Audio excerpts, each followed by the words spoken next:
Break पर जाने से पहले हम बात कर रहे थे बच्चों की। तो 6 बच्चे, आपने कहा कि 6 बच्चे हैं ना, इससे क्या फ़र्क पड़ता है? मैंने कहा 2 बीवियां हैं और 6 बच्चे हैं। अगर 6 बीवियां होती और 2 बच्चे होते फिर प्रॉब्लम होना था। अच्छा आमना, मुझे ये बताइए कि जब आप दोनों की पहली मुलाकात हुई, कितना अर्सा पहले? अब 30 साल तो हो गए होंगे। 30 साल हो गए। अच्छा, पहली बार छोटा सा था। बहुत छोटे थे। बहुत छोटे थे। बहुत छोटे। अच्छा आमना, किसने मतलब पहले अप्रोच किया? क्या वो फर्स्ट साइट लव था या किसी ने इंट्रोड्यूस करवाया? हाँ, आई थिंक हम खाने पे थे कहीं और हमें किसी ने इंट्रोड्यूस किया था, और इन्होंने अभी अभी एक किताब लिखी हुई थी, तो फिर वो बैठ के मुझे अपनी किताब के बारे में बता रहे थे, तो मैं काफ़ी इम्प्रेस हो गई थी। And what is his style of romance? I think very like story सुनाना और हंसाना, इस तरह, और घूमना फिराना। नहीं तो कहते हैं हंसी तो फंसी। हंसी तो फंसी। तो आपको फंसाने के लिए वो पूरी किताब के बारे में डिस्कस कर रहे थे और बता रहे थे, क्या मुतासिर हो जाए? मेरे ख्याल में। आमना बाहर होती थी? जी जी, मैं बाहर पढ़ रही थी उस ज़माने में, और सलमान दुबई में थे और मेरे वालिदैन भी दुबई में थे, तो मैं दुबई गई थी हॉलीडेज़ के लिए। तो वही मुलाकात हुई? तो दुबई में मुलाकात हुई। और सर, आपको इनकी कौन सी चीज़ सबसे ज़्यादा अच्छी लगी पहली नज़र में? मैं तो हुस्न परस्त हूँ। और दूसरी बात है कि इनका बड़ा ठहरा हुआ मिजाज है, और मुझे उस वक़्त भी ये बात नज़र आई कि ये बड़ी समझदार है, और मेरी ज़िंदगी उस वक़्त मैं जिला वतन था और मेरे पे दहशतगर्दी के और बड़े इल्ज़ाम लगे हुए थे, और मेरी ज़िंदगी ये काफ़ी मुसीबत बनी हुई थी। तो यही मैं बातें ज़्यादा करता था, तो मैं देखता था, मुझे ये बात मुझे नज़र आई कि उनमें बड़ा यानी ठहराव था और हौसला भी था। तो मैंने कहा अगर ऐसी बीवी होनी चाहिए जो मेरी ज़िंदगी में मेरा साथ दे, क्योंकि मेरी ज़िंदगी आम इंसान की ज़िंदगी नहीं है, और उस वक़्त ख़ास तौर पे जनरल ज़िया का ज़माना था, तो मेरे घर पे हमले थे, केसेस थे, काफ़ी हालात ख़राब थे। तो मैंने वापस जाना था, मुझे पता है मैं वापस जाऊँगा मैं गिरफ़्तार भी हो जाऊँगा। आपने ये सब चीज़ें इनको बताई थी? हाँ, सब बताई। मैं वापस गया और मैं गिरफ़्तार हो गया। तो उस वक्त इनका क्या रिएक्शन था? बड़े हौसले से उन्होंने फेस किया था। हनीमून तो मैंने शाही किले में गुजारा था ना, जेल में। और मैंने वहीं आते ही मैं तकरीबन हफ्ते 10 दिन के बाद मैं गिरफ़्तार हो गया था, और मैं उसके बाद कई महीने मैं जेल में था, और इस तरह शुरू में इंट्रोडक्शन तो उनको यही हुई पाकिस्तान की सियासत से। तो बड़े हौसले से और बड़ी हिम्मत से उन्होंने वक्त गुजारा था।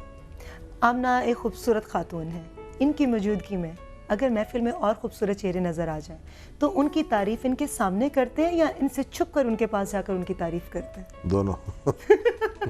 सामने तो नहीं करते। अब छुप के करते तो वो नहीं मुझे पता, बस सामने तो नहीं हिम्मत नहीं करते। नहीं। अच्छा, आप सामने भी करता हूँ, पीछे भी करता हूँ। To whom should I believe? मी नहीं तो फिर वो जूता मीटर निकलेगा। अच्छा आमना, अगर आपको इनकी कोई आदत बदलनी हो तो कौन सी ऐसी आदत जिससे आप बहुत ज़्यादा इरिटेट होती हैं, आप कहेंगी मैं फ़ौरन इसको चेंज कर दूँ? कौन सी ऐसी हैबिट? सोचना होगा। लंबी फहरिस्त है। आई थिंक इनकी मेसीनेस, बहुत मेसी हैं, स्पेशली लाइक ड्रेसिंग रूम में और बाथरूम में बहुत मेसी हैं, तो शायद वो। वैसे इनका मिजाज अच्छा है, और मतलब कपड़े में हर जगह फेंकते हैं, और काफ़ी मैं झगड़ती हूँ इन बातों से। आपको अच्छा नहीं लगता? नहीं। और आपको ये बचपन से आदत है, हैबिट बचपन से चेंज करने की कभी कोशिश नहीं की? ना। आई थिंक बॉयज़ होते हैं इस तरह, आदमी होते हैं मैंने इस तरह। इसको इतनी अहमियत नहीं दी, लेकिन अगर आप किसी के साथ वक्त गुजारें ज़्यादा, फिर नेचुरली वो सोचेंगे क्या है, सुबह सारे अपने कपड़े यहाँ फेंके, वहाँ जूते फेंके हुए, ये उनके लिए।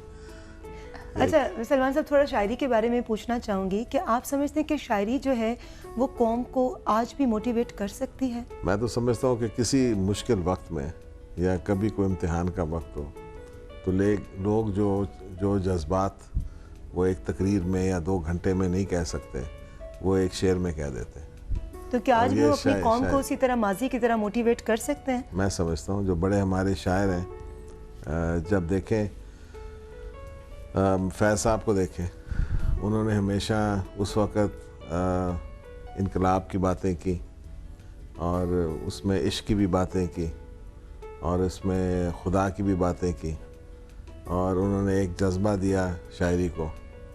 और मैं समझता हूँ कि बड़े बड़े शायर जो होते हैं वो जिस तरह एक स्पिरिचुअल रूहानी रास्ता दिखाते हैं सियासतदानों को और लोगों को, वो बहुत बड़ी बात है। मुनीर न्याज़ी साहब का कोई कलाम याद है आपको?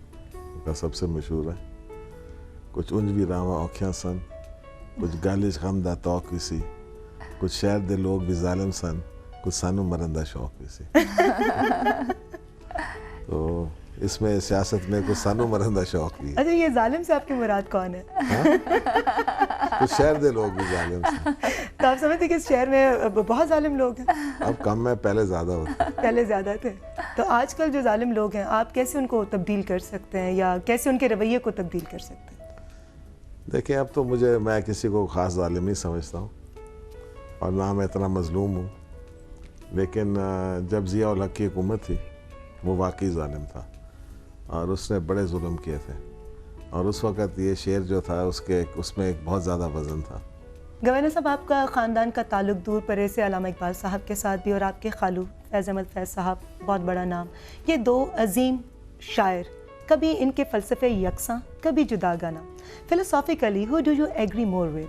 फैज़ साहब के साथ। फैज़ देखें, उनकी एग्रेसिव शायरी की वजह से नहीं, वो वाहिद शायर है, मैं समझता हूँ कि वो इनकलाब, मोहब्बत और खुदा, वो इन तीनों को एक ही शेर में और एक ही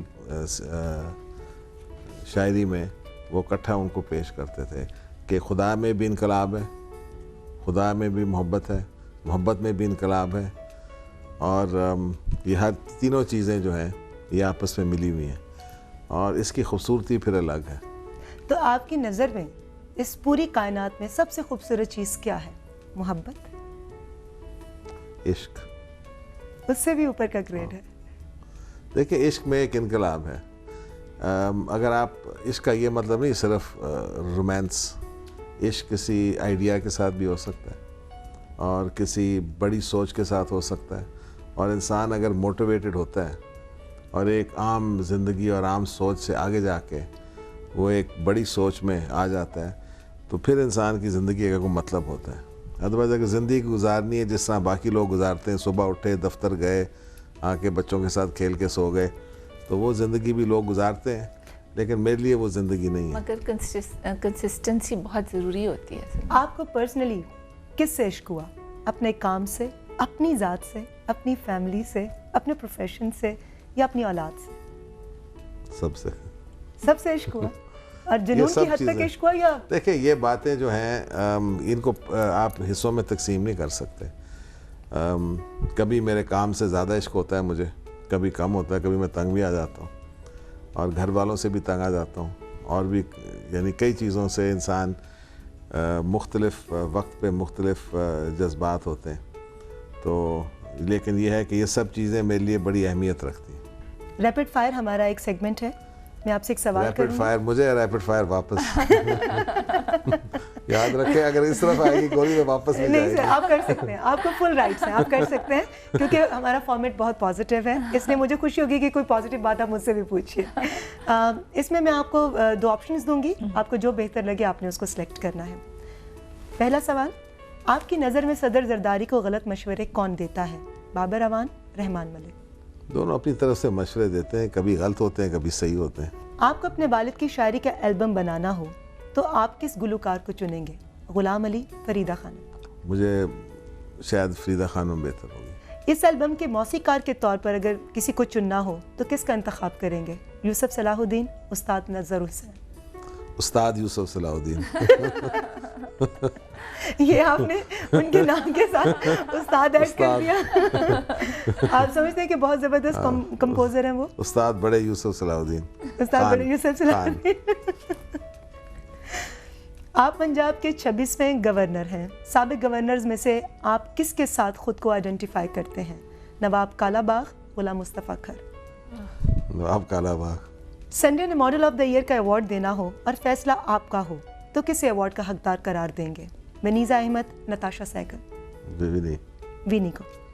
आपकी नज़र में मुल्क को ज़्यादा ज़रूरत किसकी है, कालाबाग डैम या rental power projects? Kalabagh dam. ये आप हुकूमत के ऑपोजिट तासीर से बयान दे रहे हैं। हुकूमत तो इसके बिल्कुल कह रही है कि हुकूमत ऐसा नहीं, फेवर में नहीं, ये बात गलत है। प्राइम मिनिस्टर साहब ने कहा है कि अगर सारे सूबे इत्तेफाक करें तो फिर कालाबाग डैम हम बनाएंगे। तो मैंने यही बयान दिया है और मैं कोशिश कर रहा हूँ कि मैं सबको ये बात, ये मौक़िफ़ जो है उनको बार बार समझाऊँ कि ये पॉलिटिकल इशू नहीं है, ये कौम की ज़रूरत है और इसलिए मैं कालाबाग डैम के बारे में बात करता हूँ। एक्सीलेंट। अल्टीमेट फेमिनिन ब्यूटी किसे समझते हैं, ऐश्वर्या राय, मोनालिसा? ऐश्वर्या राय।